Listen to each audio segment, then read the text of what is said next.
Hey, what's up guys? Sam here with Custom PC Review, and today we're going to talk a little bit about two pretty similar devices, and that's going to be the Amazon Kindle Fire, as you can see here, and the Blackberry Playbook. So like always, I'm going to first start on the design. And as you can see, both of these tablets are pretty similar in design.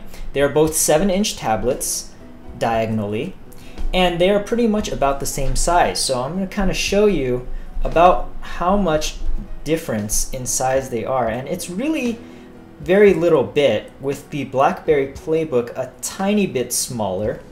And as you can see, the thickness, after I focus a little bit, as you can see, the thickness is about the same as well, and the weight, as far as I can tell, is about the same too.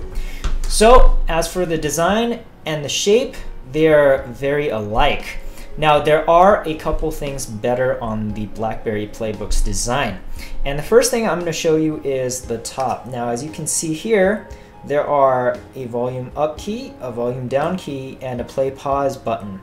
And these I found to be pretty useful for movies and things like that, as you can imagine. And having a volume up and down key is pretty useful in any situation pretty much. So that definitely to the Blackberry Playbook. In addition, on the bottom you do have an HDMI out, and you can use this with a dock, but HDMI out is available, and that is not available with the Amazon Kindle Fire. So that's another thing. And a final note is the Blackberry Playbook is designed to be used in landscape mode, and I know it's very difficult to see, but there are two speakers on either side of this. While on the Amazon Kindle Fire, you have the two speakers up here. And typically while watching movies, you always have the Kindle Fire like this, so all your audio would come out of one side, and I found that to be very annoying.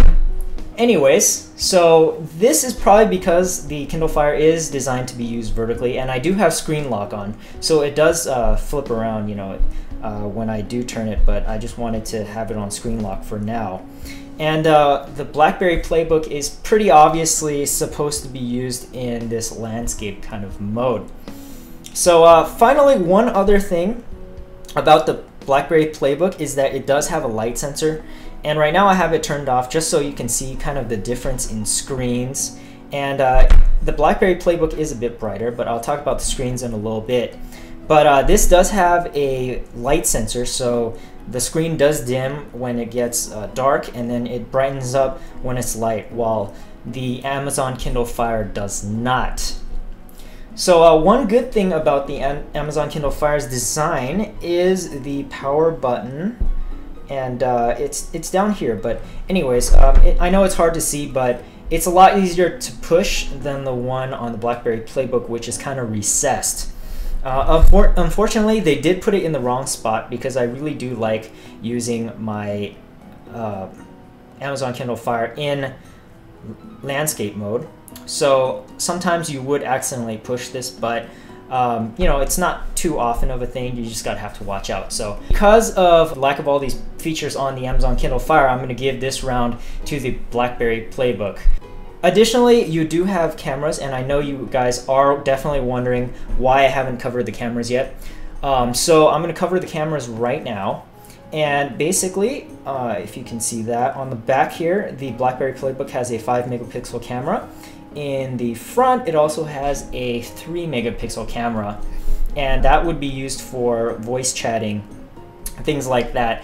And you know, the Amazon Kindle Fire does not have either camera, so definitely the win goes by default to the Blackberry Playbook. The next thing I'm going to do is the display, and honestly, through a camera, it doesn't do the display much justice, but both devices have a capacitive multi-touch screen. Both are 7-inch displays, as I told you earlier. Both are 1024 by 600, and I do believe that the Amazon Kindle Fire is using Gorilla Glass. Correct me if I'm wrong. Leave a comment in the bottom if I am wrong. And I'm not sure what the Blackberry Playbook is using. It may be Gorilla Glass, I'm not sure, I have accidentally dropped this thing once onto my wooden floors, but as you can see, I mean, there's not even a scratch on it. So it seems like it's a pretty durable glass. I'm pretty much just gonna call the display even on these two. It doesn't look like any one of them has any advantage over the other. So the next thing I'm going to talk about is the storage, and this time I'm going to start with the Playbook. And I currently have the 16 gigabyte model. I do know that Playbooks do come in 32 gigs and 64 gigs as well. However, you will have to pay a premium for that. And on the Kindle, you do have, I believe, 8 gigabytes of internal memory. Now this is half the size of the Playbook. However, Amazon does include a lot of cloud storage with its device. So everything is technically kind of streamed onto the device. And as long as you're connected to the internet, 8 gigabytes should be more than enough. You know, since all media is streamed, you really don't need that much storage space. Now, with that said, objectively, I will have to give this round to the Playbook. However, subjectively, I do think it's a draw. I found that I used pretty much just a little bit of space on the Kindle anyway. Apps really don't use that much space, and movies and music are streamed from Amazon servers, making storage pretty much pointless. So the next thing I'm going to cover is the performance of these two, and I'm just going to cover the hard specs right now. And basically both of these devices, the Playbook and the Amazon Kindle Fire, use the same dual-core ARM Cortex-A9 processor, and they are running the TI OMAP 4430 chipset. In addition, they also have the exact same PowerVR SGX 540 graphics chip. The only real difference when it comes to performance for these two is that the Blackberry Playbook does have 1 gigabyte of internal memory, like RAM, and the Kindle Fire only has 512 megabytes. So from a pure hardware perspective, this is another win for the Blackberry. Finally, we're going to move on to the operating system. This is actually where everything gets kind of interesting. So on the Amazon Kindle Fire, I'm going to start with that. It's a pretty powerful device, and I think with the Amazon Kindle Fire, what they were really aiming at when they designed this is for media and to get information off the internet. You know, they have Pulse pre-installed, IMDb, you know, just a lot of kind of Amazon content here. One thing that really changes this is the fact that if you have Amazon Prime, you do get access to a lot of different services, such as like video streaming. Honestly, I really think this Kindle Fire should have been called the Amazon Kindle Playbook or something instead of the Blackberry, because I mean, you can actually, you know, they got great game library, they got video, as you can see, I mean, a lot of stuff to stream from. And it, you know, if you watch any Kindle Fire review, I'm not really going to go into all this, but I mean, there's a lot of stuff, like all these videos right here on the top, they are free streaming, you know, as you can see, 24 right here. I mean, you can watch Jack Bauer anytime you want, free. You know, it's great. Now, the catch is that you do have to sign up for a $79 Amazon Prime. I believe it's $79. With this Amazon Prime subscription, you are going to get 2-day free shipping, you know, on anything at Amazon, and you know, Amazon pretty much has everything. And you also get to stream movies from your computer as well.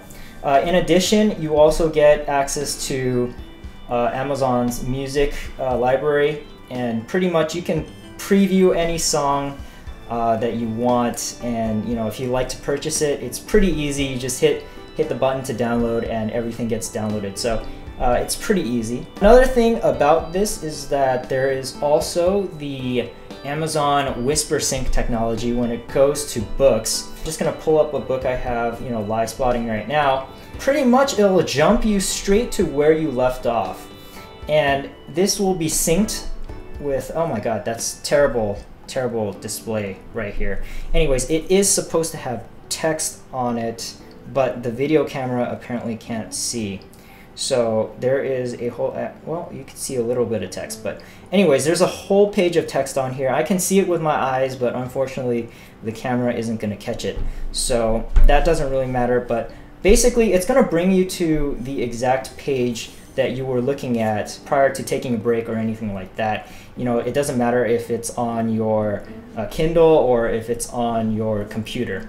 So that's pretty nice. When it comes to the Blackberry Playbook, and I know it just turned off, I should have probably set it to not do that, but I didn't, so I apologize for that. But anyways, with the Blackberry Playbook, there are a couple features, and the main thing about the Playbook is the fact that you do have a QNX system, and the multitasking is also pretty cool. So I'm just going to show you that real quick. And you know, let's say you want to add photos or something, and as you can see, it just comes right up. Pretty good, pretty solid, you know, pretty fast, really responsive kind of UI here. I really like it. The main feature actually with this is that you are able to tether this to BlackBerry phones, connect it, you'll have seamless operation. However, I do have an iPhone, I don't have a BlackBerry, so I wasn't able to test it, but the fact that you can tether this to a BlackBerry might be a reason for you to purchase the Playbook over the Amazon Kindle Fire. As for the experience on both tablets, you know, as you've seen just now by me just kind of scrolling through stuff and all that beautiful, you know, whatever, they're pretty snappy, both of them. You know, you can't really feel that this tablet only has 512 megabytes of RAM. So that's pretty good. I did find that the Amazon Kindle apps were a bit more familiar to me because they are Android apps and I am a bit more familiar to it. However, with the BlackBerry, you do get some pretty cool apps, you know, right off the get-go. You get Word, which I found was just, you know, that's probably one of the better Word apps on a tablet. So it kind of just simulates just Word right here. And if you're a business user, I'm sure you would appreciate this a lot. So that's pretty much all I have. I mean, oh, also the browsing experience, you know, with the web and everything. And I just wanted to pull up maybe the web browser. Let's see what website I have linked on. Probably just go to Amazon or something. I don't know. Well, I don't really have the exact two websites on. Well, we'll load Google at the same time. The Amazon Kindle Fire has cloud integration. It uses the Amazon servers in order to help it load faster, but I really didn't notice much of a difference. It's pretty obvious that the BlackBerry actually just a couple seconds ago loaded Google a little faster than the Amazon Kindle Fire, so I'm not sure that works that well. But anyways, I do like both browsers. They're very good. You know, this has tab browsing. This one does as well. As you can see, I can add a new tab. You know, go to let's say Amazon or something, and you know it'll work just fine. With this, you know, same thing, new tab. You know, that's both great and all. So honestly, browsing experience, I like both of them. So I'm just gonna conclude this real quick because it's taking way too long, and I'm really just gonna call a sort of a tie on this one. But if there was one that I prefer over the other, it would be the Amazon Kindle Fire, and that's only because I really like the selection of, you know, media and everything like that. So definitely these are pretty much very similar. So yeah, I know I've probably missed a whole lot of stuff that that I didn't cover and everything, because I mean these are so feature packed. But you know, any big features that I didn't cover on this, you know, I'm going on like 15 minutes, so I just want to end this real quick. And you know, if I didn't cover it, just leave a comment, and then you know, we'll address it, or we'll thumbs up or whatever. You know, any good comments. So I know this was long. I do apologize, but personally, I prefer the Amazon Kindle Fire just a bit more. And that's not to say that the Blackberry Playbook isn't good. So this is a pretty excellent device, but it seems like Amazon has won me over just by the sheer amount of media that I'm able to access, and the relative ease of accessing such media. Like I said earlier, it does come at the premium of Amazon Prime, so you know, whatever that cost is. However, it does give you access to all TV shows, movies, streaming, and things like that, both on your Kindle Fire and your PC, so that's good. Again, includes 2-day shipping, and Amazon pretty much carries everything, so that's great. If you are a business user, however, you might be more interested in the Blackberry Playbook. The word editor is just excellent. You know, it's got Excel, it's got slideshow to go. You know, it has the HDMI out, so you can connect it to a projector. You know, I haven't done that yet, but I'm pretty sure you can. It has the Bluetooth, Bluetooth ability, while this one doesn't at all. So you can connect it to a keyboard. You know, let's say you're on a flight or something, you want to do some quick word editing on the go. This can let you do it. So finally, I'm just going to get to the price real quick. Kindle Fire, $200. This specific playbook retails for $300. I know it was on sale during Black Friday. You guys are probably all gonna comment down there about it for $200. But you know, so it does look like RIM is worried a little bit about the Kindle Fire. So anyways, I'm just gonna conclude this. I don't know, what device do you guys prefer, the Playbook or the Kindle Fire? Please comment below, guys. I'd love to hear what you guys think. I'm sure a lot of other viewers are interested in what you guys think, so make sure to comment and favorite, subscribe, like, and stay tuned for more.